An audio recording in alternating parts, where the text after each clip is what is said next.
What's going on, my fellow reefers? March here, Fragbox TV. Today, we're going to do a little vlog update.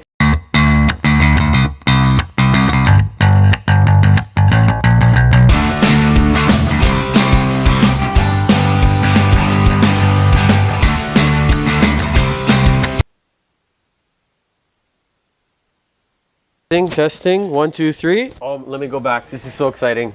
YouTubers, check this out. Inappropriate reefer shouting us out. I'm like, listen to this. Listen to this. Yeah, to see. Oh. All right. So some of my. Oh, look what he's watching. Inappropriate reefer. This is very inappropriate. Look at this. Inappropriate. No, that's great. Nice butt. Is. Yes. Fragbox calls. Dun dun dun dun dun dun. Let me go on our channel. About like 9K subs. They are actually a LFS in Toronto. And the interesting thing is that. Thank you. I'm not going to watch all of it. Thank you for the shout out. Really appreciate that, man. Thank you. Also really like what you're doing here with this layout. It feels like Twitch, feels like gaming style. So I hope you don't mind. Inappropriate reefer. I'm going to copy this style for video and sit down and yeah, looks good. I really like what you're doing here. We're one of the few channels we also subscribe to. See what's going on in the store. What's new? This tank finally back on track. Looking good. I am very happy with the way everything's looking, growing. This nice school of chromis. I saw somebody commented on one of the other videos, sorry for not answering you, if they fight or jump out. So far, none of them. They kind of nitpick a little bit at each other, but because there's so many of them, there's just too many for one to bully all of them. We did lose one though shortly after putting them in. This is pretty cool. If you didn't see the other video we did on this, new Neptune skylight is finally out. We have one available actually if anyone locally or here in Canada is looking to grab one. If not, if someone doesn't buy it, I'm going to be setting up a new tank over here in this little section. Somebody finally grabbed this nice setup. I'm not sure how it was here for so long, but this will be gone, and then we're going to do a nice, very different sort of aquarium. So we want to do, I'm thinking, a lagoon system with some like cool mangroves. If you don't know what mangroves are, they are these really neat saltwater plants that we can keep in our aquarium that suck up nitrates and phosphates. We do sell them here, red and black mangroves with leaves, which is pretty cool. So if you've never seen, type in Google images like mangrove reef tank. They're really cool. It's more of like a biotope sort of look. So we have quite a few tanks that are like just completely packed with coral, like this one here. Dylan's Fusion 20 is rocking, and a very good example of a tank that is just overflowing with coral. Every square inch of the rock is more or less covered, and he's kind of resorted to using this frag rack. How come you're using a frag rack? Oh, yeah, I'm not a big fan of frag racks. I think they're a little bit unsightly. Oh, you have some scratches on the glass too, huh? You see that? Sorry, throwing him under the bus here in the video. But what I was saying was I'm not a huge fan of frag racks. You know, you don't ever go snorkeling or diving and see frag racks. They're not natural occurring on the reef. I guess if the corals cover it completely, it'll be kind of cool. Personally, I never use frag racks in my own tanks. We do sell them, so I'm not trying to talk you out of buying products, but you know, if you need them, they could be pretty useful. These are kind of cool because they actually look like rock. So if you're gonna use, but they're expensive. This runs like 40 bucks. 40 bucks, they'll only hold 1 or 2. But I really like when tanks don't have frag racks, and I see a lot of tanks online, customers' tanks that the sides just get filled up with frag racks and frags, and I think they're good to sort of decide where you're going to place the coral. Like sometimes, you know, you come home and you don't have time maybe to glue it down right away. Frag rack is good, stick it on the side of the glass, but they're unsightly. I think you should take them out of your tank. Oh, this tank over here, we had a little issue. So we took these fox faces, we grabbed one that was in this tank because they did a great job of cleaning up all the algae we had to the point where the snails were actually jumping out. Super, super clean. They did a fantastic job. So we had, I think, too many, and then we have a little bit of an algae issue, just the beginning of a problem in this tank here. You can kind of see, is that hair algae? I don't know. Question of the day, what kind of algae do you think that is? I think it's hair, but there's some even growing kind of, I don't know if I can show you, behind these torch corals. Damn, this red Monty really got messed up. Yeah, that was very bad placement on my part. I was trying to get him to do this. So Monty caps is pretty cool. Red and purple and green Monty caps, you can get them to actually like fuse and grow together, but just far too close to the torch. I didn't expect it to grow that quickly. But oh, there's some more of that algae I'm talking about. Hello, Mr. Clownfish. I think it's probably hair algae. Could be.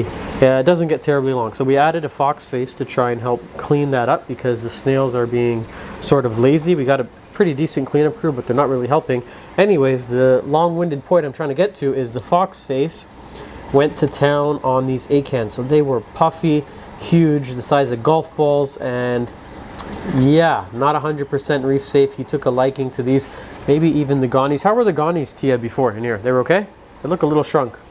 I know we're long overdue for a gonny port video. We got a phone call the other day from a fellow reefer in New York, requesting a video. I'm just waiting to have more gonnies in stock to kind of do a video on. Right now, we really only have this variety over here, which is pretty cool, actually, variety, but I just want to have a few more here in the store to showcase if I'm going to do a coral spotlight sort of video. As you can see, we've finally implemented these new numbers next to, hello, copperband. Oh, if you're looking for a great fish to eat aptasia, this is your solution right here. We had a small outbreak in this tank. It happens, you know what, it's a very common part of the hobby.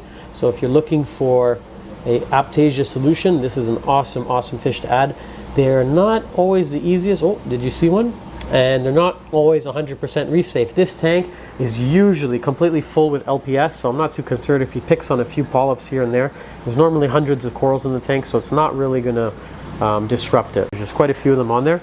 And Matt was thinking to actually yank, oh, that's the question of the day. Forget the other one about the, I want your opinion on this. So Matt is taking care of our expensive nano reef tank here, and his idea was yank this rock out and then replace it with that massive rock of anemones. So if you're here local and you want to see some nice new corals, come in Friday. So they'll arrive Thursday pretty late. It's going to be an all-nighter for me, just part of the business, part of how it goes. And then Friday it should be nice and full, and most of them open and look good. It's much easier to bring in coral shipments during these summer months. It does get quite hot here in Canada. I think everyone thinks that Canadians live in igloos. That is not true, actually. Outside today it is like 30 something degrees. It's hot. We got the AC on full blast. It gets quite hot here in Canada. I want to do an update on this tank because it's doing really well. I think I'm going to do its own video on that one. Acans galore. We have a ton of acans right now. Very nice colors. They're all looking really puffy, really good. This is what the ones in the reefer used to look like before the fox face sort of went to town on them. We have a few here in this tank, but they seem to be behaving. One of them killed another one, actually. Sorry to report, they got in a fight.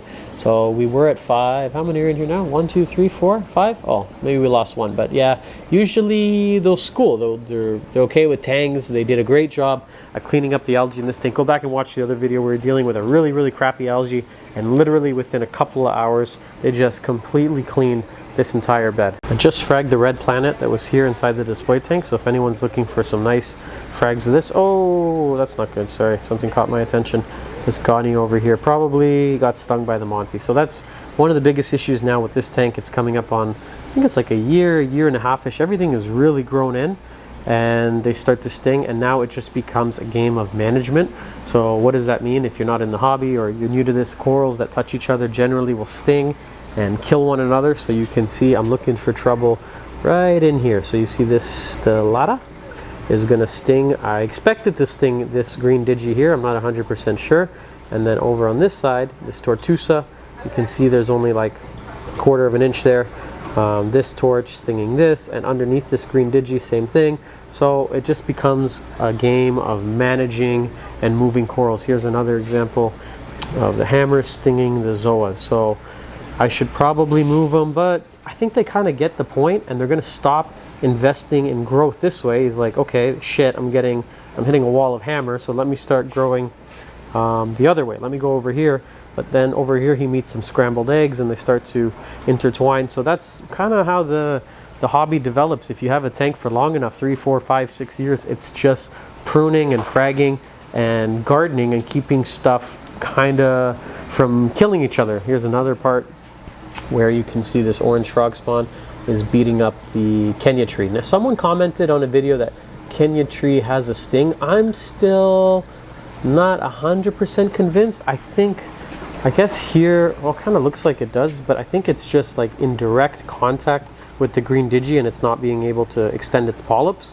But what do you guys think? Does Kenya tree have a sting? Huh?